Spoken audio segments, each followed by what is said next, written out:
When looking back at World Series in the 2010s, a few immediately jump to mind: 2016, 2011, 2014, and possibly even 2017 for reasons we definitely have no idea about and that won't alter the course of immediate baseball history. However, one that gets almost zero conversation despite being the namesake for the entire decade was the 2010 World Series, and before you in the comments absolutely roast us for this completely factual take, just ask yourself, outside of your respective cities, you know who you are, can you really say you know someone who knows even the slightest thing about the 2010 World Series off the top of their head? Actually ask yourself that. Moving on. And before we begin, we'd just like to take a moment to recognize what a strange season it was in 2010, known as the Year of the Pitcher due to 6 no-hitters being thrown. 2 of these were perfect games being thrown within 20 days of each other by Roy Halladay and Dallas Braden. There was almost a 3rd perfect game thrown that season, but we all know what happened next. It covers! He's out! No! He's safe! He is safe! Seriously, Jim Joyce? In other news, the Mariners, of all teams, were projected to win the American League and ended up coming in dead last in the AL West. Yikes. After all was said and done, the 2010 World Series featured the NL West winning 92-70 San Francisco Giants versus the AL West winning 90-72 Texas Rangers. Before we examine the series proper, let's go back and find out how we got here.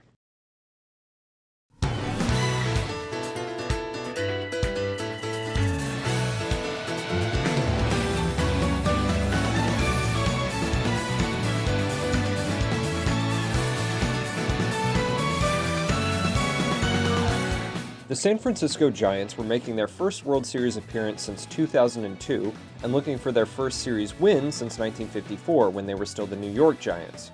The Wikipedia article for this World Series states that the Giants had a long history of futility and disappointment since the move to San Francisco in 1958.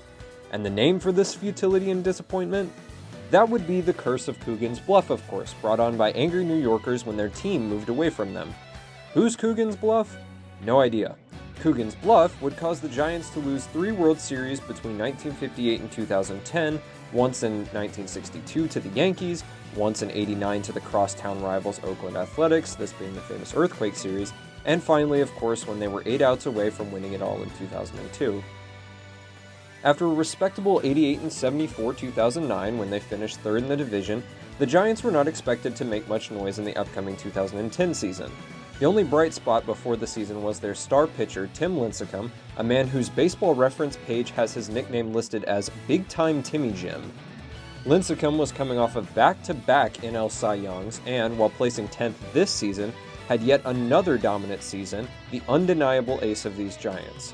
In other news that year, the Giants would call up future MVP and potential Hall of Famer and arguably one of the best catchers of the last 25 years in Buster Posey on May 29th.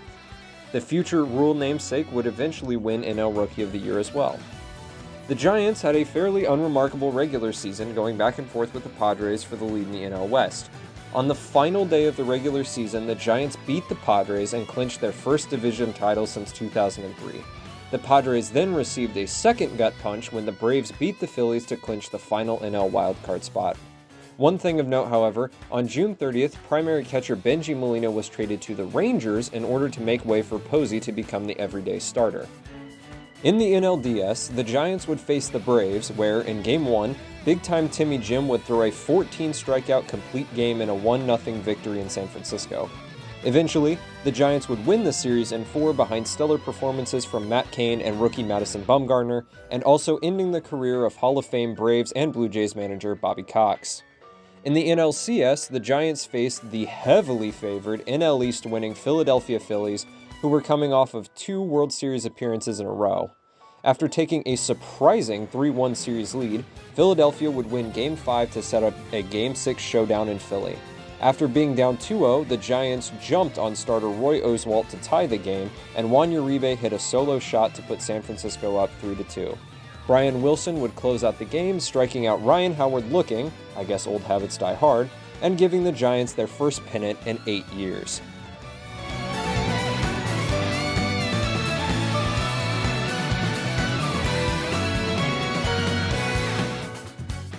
Back in Arlington, the Texas Rangers were originally founded as the second incarnation of the Washington Senators, where, as the Senators, they had only one winning season in 10 before moving to Arlington to become the Texas Rangers. They, like most expansion teams in any sport, unless you're the Vegas Golden Knights or Arizona Diamondbacks, I guess, were absolutely mediocre in Texas, only achieving 3 division titles before 2010 and having exactly 1 win in the playoffs after running face first into the late 90s Yankees.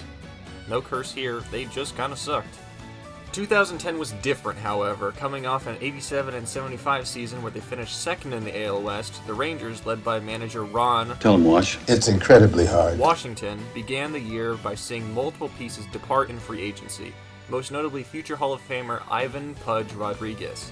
The Rangers did, however, acquire a few key pieces during 2010, including pitchers Cliff Lee and Mark Lowe, as well as getting an aging Vladimir Guerrero. The Rangers really didn't have to do much during the regular season, as the rest of the AL West completely fell apart, with the Rangers staying in first place for all but a day after June 8th. Finishing 9 games above the second place Oakland A's, the Rangers' .556 winning percentage that year was the lowest of any playoff team in 2010. The Rangers' first matchup was against the top-seeded Tampa Bay Rays, who were coming off a World Series loss 2 years prior. The Rangers handily beat the Rays at the Trop in the first 2 games before losing 2 at home themselves to force a winner-take-all Game 5 back in Tampa. Cliff Lee outdueled Rays ace David Price yet again to give the Rangers their first postseason series win in franchise history, and sending them to face their playoff arch-rivals, the defending champions. That's right, it's the Yankees. Let's get behind the cheerleader Yankees. In the ALCS, the Rangers took a commanding 5-0 lead in Game 1, only to... Now comes the Peter. Yankees win. Not that it mattered, as all of a sudden the Rangers blitzed the Yankees in the next 3 games with a combined score of 25-5, including a monster 8-0 win in New York. After losing Game 5, the Rangers put the series away with a 6-1 victory in front of 51,000 home fans, securing the franchise's first pennant and making them the first AL West winning team to make the series since 1991.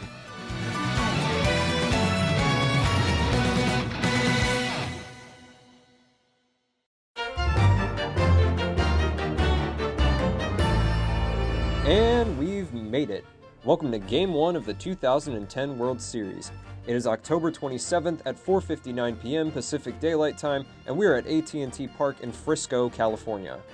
Game 1 was going to be a highly anticipated pitchers duel between former Cy Young winners in Cliff Lee and Tim Lincecum.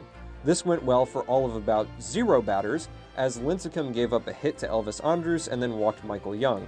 Vladimir Guerrero then singled off of Lincecum's leg to give Texas a 1-0 lead. Texas then followed it up with another run in the next inning. Cliff Lee didn't like the fact that the runs were now unequal in his favor, so he decided to give up 2 in the bottom of the 3rd as well for the sake of equality. The 4th went quietly until Lee in the 5th inning decided to completely forget how to pitch, giving up 6 runs, and then was subsequently removed from the game after 4 2/3. The next inning, for the sake of equality, Lincecum decided to get himself removed as he gave up 2 more runs, going only 5 2/3, making the score 8-4 in favor of San Fran. The Giants then tacked on 3 more in the bottom of the 8th, including a run off of a pitch hit double by Travis Hits one into right. Ishikawa, bringing the score 11-4. The Rangers did not go too quietly, as some timely small ball would give them 3 more runs before Brian Wilson iced the game, making the final score 11-7.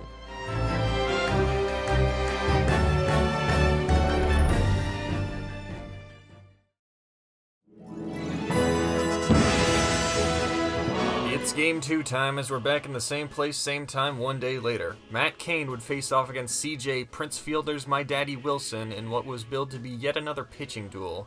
This time the fans actually got what they were promised, as Cain went 7 2/3, allowing just 4 hits and absolutely blanking the Texas offense. This was Cain's final start of this postseason, which would see him ended out going 21 1/3 innings without allowing a single earned run. Wilson was equally as impressive, giving up only a solo home run to Edgar Renteria in the 5th and allowing 1 more run in the 7th. To Wilson's credit, he did all he could for his team before the bullpen completely let the wheels fly off in the 8th. As Texas got the first 2 outs, Buster Posey singled up the middle. After a pitching change, Derek Holland for the Rangers allowed 3 walks in a row to walk in a run. And then his replacement, future highlight reel victim Mark Lowe, walked in another batter to force home another run.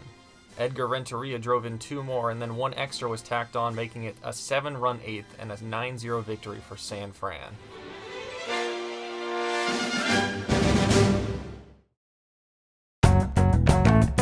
Moving on over to Arlington, thank you Bud Selig. Game 3 took place on October 30th. Nothing really notable happened this game, except that all the runs in this 4-2 Texas victory were scored via the long ball, with Mitch Moreland hitting a 3-runner in the second, and Josh Hamilton hitting a deep drive into right center for a home run, and that made it a 4-0 ball game. The Giants eventually cut the lead in half, but Neftali, I was literally 1 strike away, Feliz, sealed the game in the 9th, and that was that. This was the first ever game won in a World Series by a Texas team, as Houston had gotten swept back in 2005.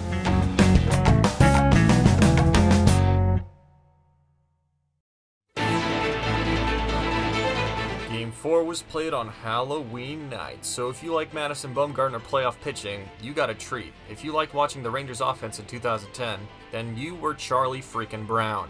The 21-year-old rookie absolutely flamed Texas, going 8 fantastic innings and allowing just 3 hits. The Giants would pick him up by getting 2 runs in the 3rd, 1 in the 7th, and 1 in the 8th, respectively. One of these runs was a Buster Posey solo shot, so, yeah, go rookies, I guess. Mad Bum was the 5th youngest pitcher to start a World Series game and the 4th youngest to win one. Fun fact times 2, Buster Posey and Mad Bum were the first pair of rookie battery mates to start a World Series game since Spec Shea and Yogi Berra in 1947.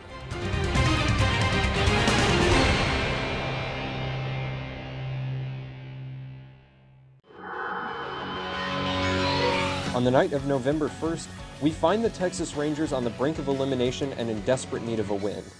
Cliff Lee and Tim Lincecum suited up once again for the sake of the series and finally treated us to that pitcher's duel we were promised. Lee would allow 3 hits and Lincecum 2, both in 6 innings of stellar pitching. Lee would unfortunately unravel in the 7th, however. After giving up back-to-back singles with no outs, Aubrey Huff, a man who had never bunted in his entire 11-season Major League career up to that point, laid down a sacrifice bunt perfectly to move the runners over and was almost safe himself. This led Edgar Renteria to the plate after a Pat Burrell strikeout, and he pounced on a hanging Lee slider, giving the Giants a 3-0 lead in the 7th. Lincecum would return for the 7th and continued his dominance, only to allow a Nelson Cruz home run, cutting the deficit to 2. This home run broke an 18-inning scoreless streak for the Rangers and allowed them to not be shut out, a record-tying 3rd World Series game in a row. Lincecum would go on to pitch a 1-2-3-8, opening the door for Brian Wilson in the 9th. Wilson, though facing the heart of Texas's order, made quick work of the Rangers' batters and struck out Nelson Cruz on a 3-2 count to end the series and secure the Giants' first championship since 1954. Here it is. Struck him out. And for the first time since 1954, the Giants are world champions. The Rangers were outscored 29-12 in this series, and they were the first team since the 1966 Dodgers to be shut out at least twice in a World Series. Edgar Renteria, with his 2nd World Series clinching hit, would be named MVP after hitting a respectable .412 with 6 RBIs in the series. This would be San Francisco's first major title since the 49ers won in 1995, and the first baseball title in the Bay Area since the '89 A's over those San Francisco Giants. Funnily enough, Bengie Molina was traded from San Fran to Texas mid-season, but still received his ring from the winning team, making him only the 6th player in history to play for both championship teams in a single season. Manager of the Giants, Bruce Bochy, would eventually become the manager of the Rangers beginning in 2023, and Tim Lincecum would also make his way to the Rangers as well, signing with them in 2018. The impact of this series is still very strange on the baseball landscape. Despite being listed as Bleacher Report's 10th worst team to win a World Series and failing to make the playoffs in 2011, the 2010 Giants were a quiet spark of a dynasty in the Bay Area. But if you look solely at the 2010 series on its own, you find a rather dull, unexciting World Series that consistently ranks as one of the worst series of the decade and one of the most boring of all time. Seriously, go look up World Series of the 2010s ranked and you'll see exactly what I'm talking about. In the end, however, it doesn't matter, as this was the championship that brought on one of the most perplexing, yet well put together dynasties in modern baseball history. 2010 was only the beginning for the Giants of the Bay. Bigger things were to come.